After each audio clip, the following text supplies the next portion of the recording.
And we are back, and we just finished watching 1989's STEEL Magnolias, rated PG-13 with a runtime of 1 hour and 57 minutes. This movie was directed by Herbert Ross from a script by Robert Harling from his play of the same name. This has a star-studded cast and tells the story of the bonds of friendship between some Southern ladies and a certain point in time in their lives, and how as a group and how as women friends they offer each other support, help, and tons of love in return.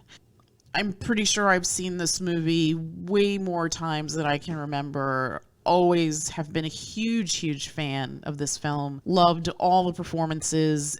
Sally Field's Malin is just fantastic and heartbreaking and lovely and sweet and funny, and Dolly Parton's Truvy is like the kind of friend that you want to have, and Shirley MacLaine's Ouiser is hilarious and bawdy and fun, if not a little surly and crude at times. And then Olympia Dukakis's Clairee is just one joke after another, but with the biggest heart. And how could I forget Daryl Hannah as Annelle, who is also rounds out the cast here. And of course Malin's daughter, played by Julia Roberts, as Shelby, who is part of the group and also, well, not exactly, but is a big part of the story, right?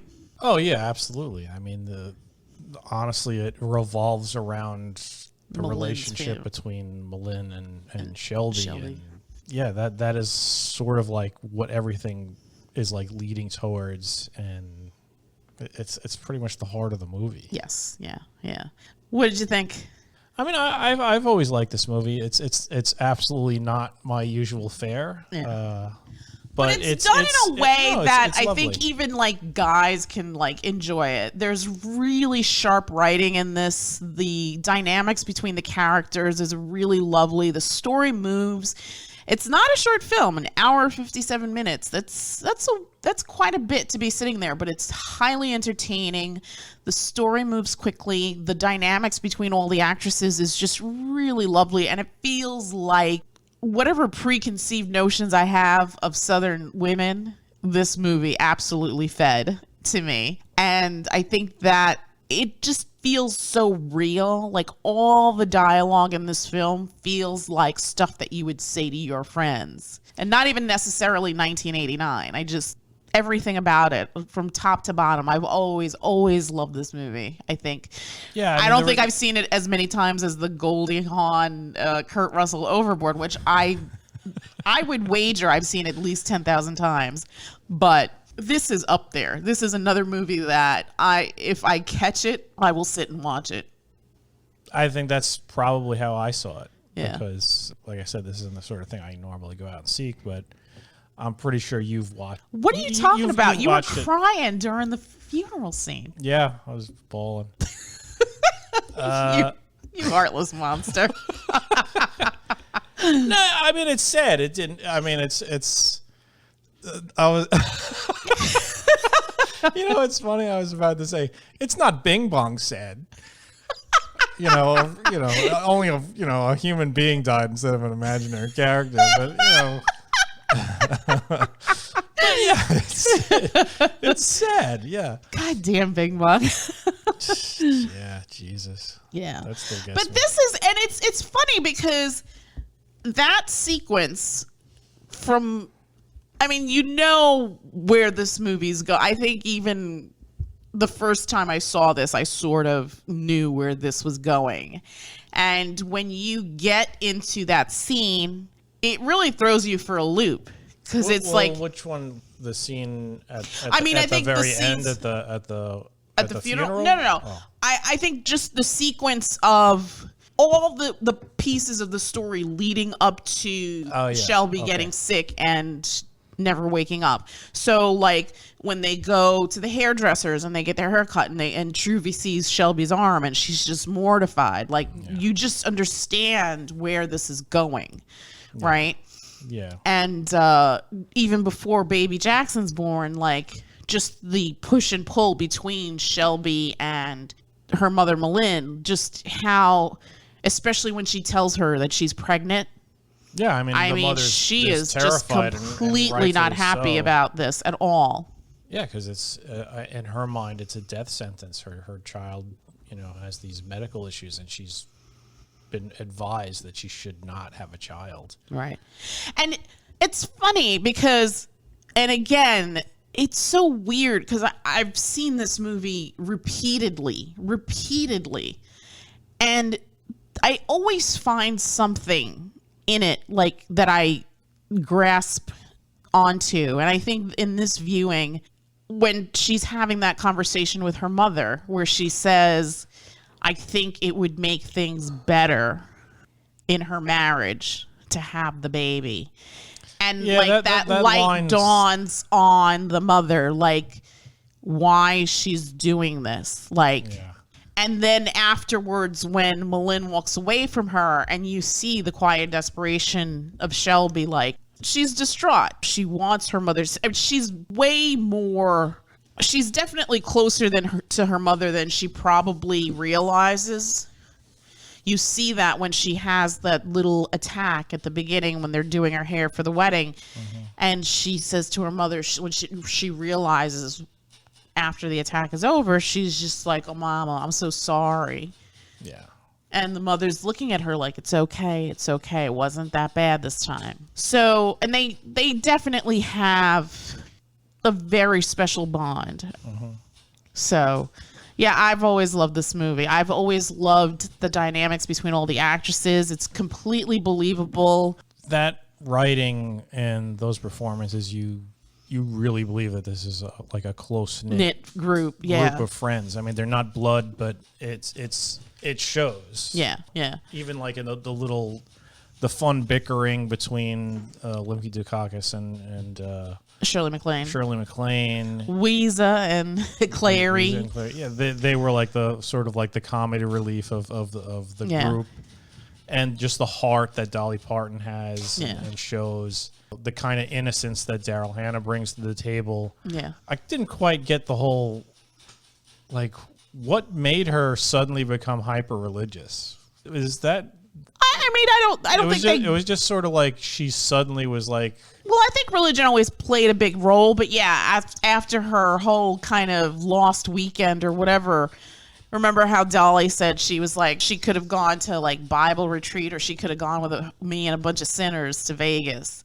And she just all of a sudden, I think, because at this point, I think she was becoming serious with the dude from the Mummy, Sam, and I think also because I think by that point she was pregnant. So I think once these things factor into your life, I think at that point she was pregnant. So she got pregnant. And then she became hyper-religious? Well, I think she was religious, but I think that she became even more so, I guess, when she was going to have this baby.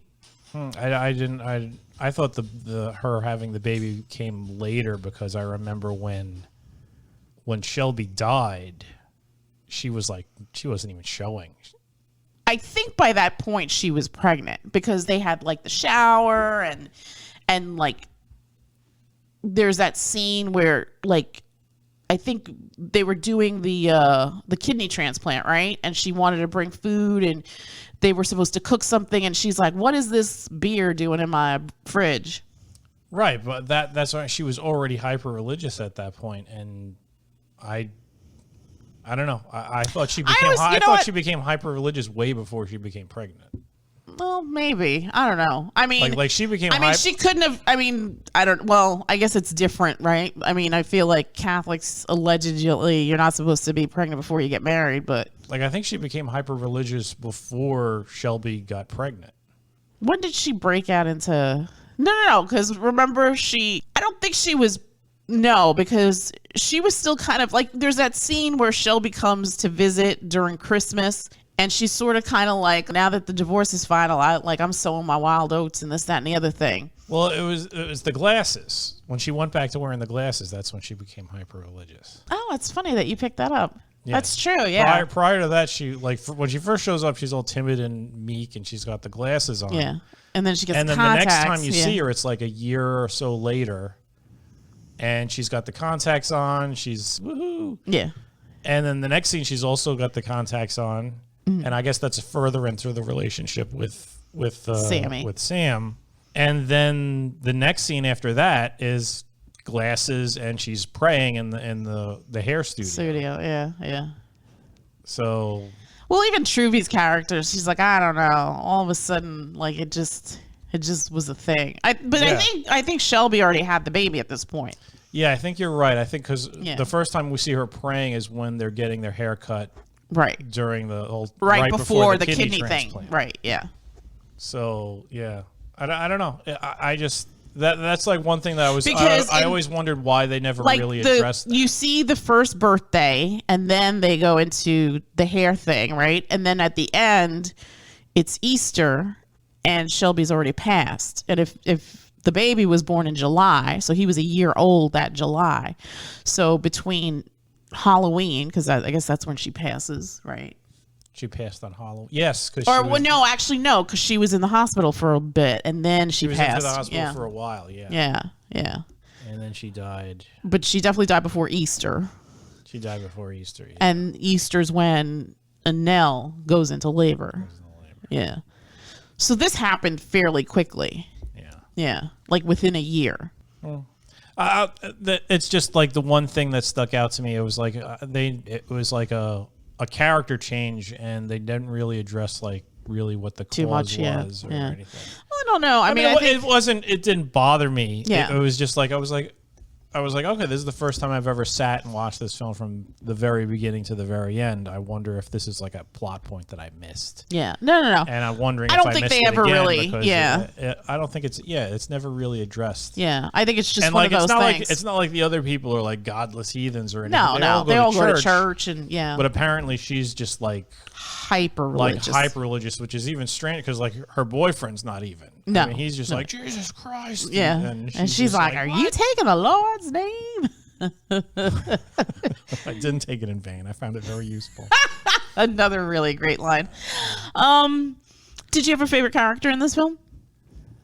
I mean, just for laughs, I would probably say Olympia Dukakis and Clairee, and Ouiser. Ouiser, their little dynamic was very funny. Yeah. But I mean, the MVP of this movie is Sally Field. Oh God, that scene! I do not cry during that scene.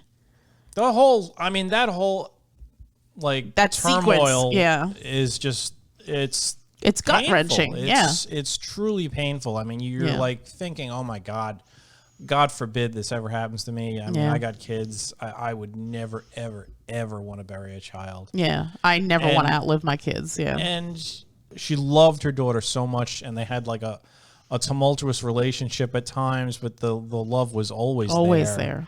And she was like, she was just always there for her kid. Yeah. And you see it like that was so painful, and like even more so than the father or the husband. Mm-hmm.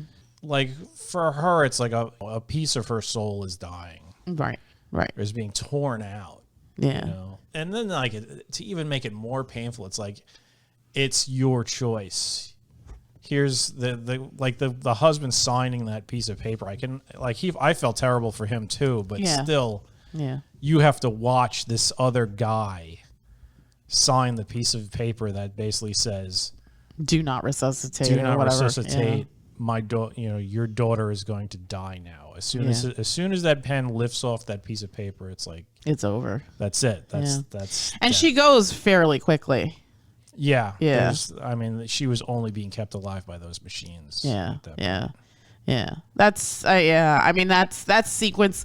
And it's painful and it's funny because if you think about it, I mean, kudos to Julia Roberts, who makes you love her, even though she's not she has a decent size like role in this film, but she doesn't have the most screen time. No. I think the other ladies do. This is Sally Field's movie. Yeah, and she played.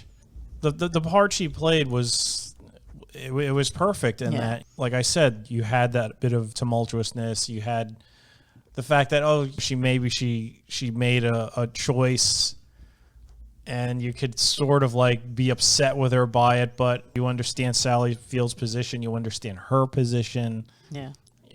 Well, I think that it all goes away, right? Painful. Because when you're celebrating baby Jackson's birthday, you see the absolute love and devotion on Sally Field's face for this child. Yeah. So it's like, it didn't matter, because once that child came, it didn't matter. Yeah. And like the scene at the end at the hospital too, where she's like, "Where's baby Jackson?" And he's like, "With Aunt Fern," and she just runs to go pick up this child. Well, it's the last living piece of her daughter. Right.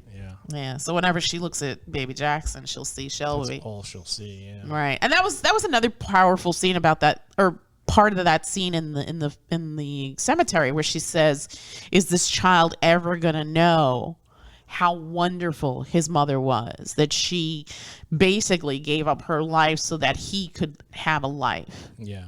The other thing that always gets me, I think that's like when she says, "I was there when this wonderful creature came into my life, and I was there when she slipped away." And I'm like, just the imagery of that. And I mean, just again, the sequence leading up to that, where you see Shelby's character, I guess when she's in the baby ward, and you see her like in pain, and she'd probably been in pain, but not really addressed it, maybe.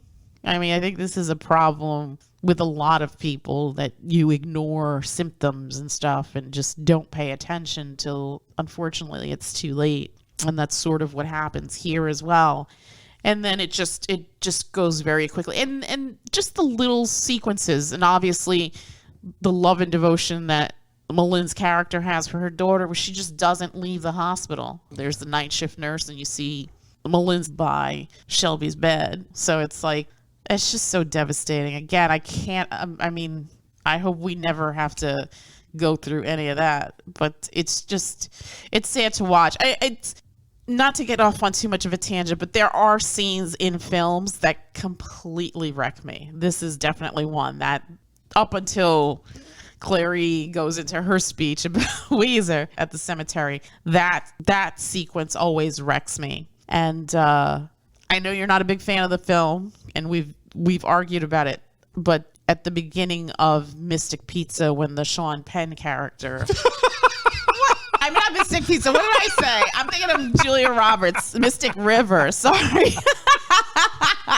Mystic River and Mystic Pizza are nothing alike. Yeah. Wow. Yeah. So, but the scene with Sean Penn at the beginning of Mystic River, where when he realizes it's his daughter that's been, and like the overhead shot of that. Like the first time I saw that, like I felt like somebody had grabbed my heart and pulled it out of my chest. Yeah. And then you see like all the cops trying to hold him back. And at this point, he's just like an animal in his grief, right? That scene. Oh my gosh. Yeah. I mean, I hope we never have to, my heart hurts for anybody that's ever had to bury a child, but, this is not only about that, of course. I think the big central piece of this particular film and this particular story is just this lovely bond, this family that you make for yourself. These people aren't tied by blood, but in a way, they're the family that they choose for each other. And how wonderful it is to have that community and have that sense of family with people that you genuinely love and appreciate and who will be there for you. And I think that in every part of this film, you see that, and you see this lovely togetherness and this lovely support system that all of these women offer to each other, whether it's tiny little gestures or the bigger ones, right? Just to be there in a moment of just unimaginable grief for one of your friends. And that's just it. To me, I think that's another reason why I love this film so much. I think as we get older, we really value our friendships, and the ones that we have for longer, we cherish and hold dear. And as I've gotten older, I don't have as many friends as I used to, but the ones that I have now, I just adore and would be completely lost without. I'm so grateful for my tribe, and it's nice to have certain people on your journey. If you had to give this film a number, what would you give it? I'd give it an 8. An 8? You're wrong, because this is a perfect 10. No. There is nothing wrong with this film. This film, from start to finish, is such a wondrous movie experience. The script on this is fantastic. The dynamics between all the women characters is just flawless. I'm stunned. I mean, it's just one of those films that even now, how many years later, it's just such a delight and just so pleasing to watch. And if you haven't watched this, get on this stat. Go out and see 1989's Steel Magnolias. Well, you will not be disappointed. I think having seen it on and off for however many decades, I think, again, it's just lovely and beautiful. And it's such a testament to how wonderful human beings can be. Today is a good friend of mine's birthday, the lovely Villeneuve, who I adore. I don't see her as much, but she is thought of often and thought of fondly and kindly and lovingly. And I hope that today and every day is full of wonder and delight and everything good. And I miss you, and I hope to see you soon, V, and sending you tons of hugs and kisses on your special day. And that's it from us, and we will bid you all a good night. Good night.